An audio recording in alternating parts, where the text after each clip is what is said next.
അസ്സലാമു അലൈക്കും വറഹ്മത്തുള്ളാഹി വബറകാതുഹു. നമ്മുടെ ജീവിതത്തിൽ എന്ത് കാര്യത്തിലും നമുക്കുണ്ടാവേണ്ട ഒരു കാര്യമാണ് സൗമ്യത, ലാളിത്യം. ആ ഒരു മനോഭാവത്തോടെ ആവണം നമ്മുടെ വാക്കുകളും പ്രവൃത്തികളും എല്ലാം ഉണ്ടാവേണ്ടത്. കാരണം അതായിരുന്നു റസൂലുള്ളാഹി സ്വല്ലല്ലാഹു അലൈഹി വസല്ലമ തങ്ങൾ നമുക്ക് കാണിച്ചു തന്നത്. എന്ത് വിഷയത്തിലാണ് നമ്മുടെ ഓരോ ഇടപെടലും ആ സൗമ്യമായിട്ടാവണം എന്നുള്ളതാണ്. മറ്റുള്ളവർ ഗുണകാംക്ഷ ആഗ്രഹിച്ചുകൊണ്ട് നമ്മളൊരു കാര്യം പറയുമ്പോൾ അതൊരു തെറ്റ് തിരുത്തലാണെങ്കിൽ പോലും അത് മറ്റുള്ളവർക്കൊരു ഗുണം ഉണ്ടാവണമെന്ന, അവൻ എങ്ങനെയെങ്കിലും ഉൾക്കൊള്ളണമെന്ന രൂപത്തിലായിരിക്കണം. ഇതിനെല്ലാം ഉൾക്കൊള്ളിച്ചുകൊണ്ടാണ് റസൂലുള്ളാഹി തങ്ങൾ പറഞ്ഞത്, ഇന്ന റിഫ്ഖ ലാ യകൂനു ഫീ ഷൈഇൻ ഇല്ലാ സാന. ഒരു സൗമ്യത, ലാളിത്യം ഒരു വിഷയത്തിലുണ്ടെങ്കിൽ അത് അതിന്റെ ഭംഗിയെ വർദ്ധിപ്പിക്കുമെന്നുള്ളതാണ്. അതൊരു അലങ്കാരമാണ്.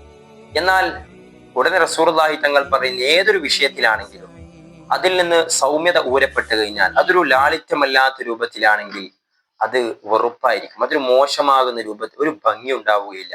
നമ്മുടെ വാക്കിലാണെങ്കിലും പ്രവൃത്തിയിലാണെങ്കിലും നമുക്ക് തന്നെ അറിയാം, നമ്മളോട് സംസാരിക്കുമ്പോൾ അവൻ ഭയങ്കര അഹങ്കരിച്ച് ഈർഷ്യതയോടുകൂടെ സംസാരിക്കുന്നതാണോ നമുക്കിഷ്ടം? അല്ല, വളരെ സൗമ്യമായിട്ട് നമ്മോട് സംസാരിക്കുന്നതാണോ? വളരെ ലാളിത്യത്തോടുകൂടെ ഒരു ആകർഷണീയമാകുന്ന രൂപത്തിൽ സംസാരിക്കുന്നതാണോ, ഇടപെടുന്നതാണോ നമുക്കിഷ്ടമെന്ന് നമ്മൾ ആലോചിക്കുമ്പോൾ നമുക്ക് മനസ്സിലാകും. നമ്മൾ എപ്പോഴും ഇഷ്ടപ്പെടുന്നത് മറ്റുള്ളവർ നമ്മളോട് സൗമ്യമായിട്ട് വളരെ എന്താ പറയാ ലാളിത്യത്തോടുകൂടെ പെരുമാറുന്നതാണ്. അപ്പോൾ ആ ഒരു കാര്യം നമ്മൾ ഉൾക്കൊണ്ട് കഴിഞ്ഞാൽ നമ്മളും ആ രൂപത്തിൽ മറ്റുള്ളവരോട് ഇടപെടലുകൾ നടത്തണം. അത് അലങ്കൃതമാണ്, അത് അലങ്കാരമാണെന്ന് റസൂലുള്ളാഹി സ്വല്ലല്ലാഹു അലൈഹി വസല്ലമ തങ്ങൾ ഈ ഹദീസിലൂടെ നമ്മോട് പഠിപ്പിക്കുകയാണ്. അപ്പോൾ നമ്മുടെ എല്ലാ മേഖലയിലും ഈ ഒരു വിഷയത്തിൽ, ഈ ഒരു രൂപത്തിലാവണം നമ്മുടെ ഇടപെടലുകൾ ഉണ്ടാവേണ്ടത്. അള്ളാഹു അനുഗ്രഹിക്കട്ടെ. അസ്സലാമു അലൈക്കും വറഹ്മത്തുള്ളാഹി വബറകാതുഹു.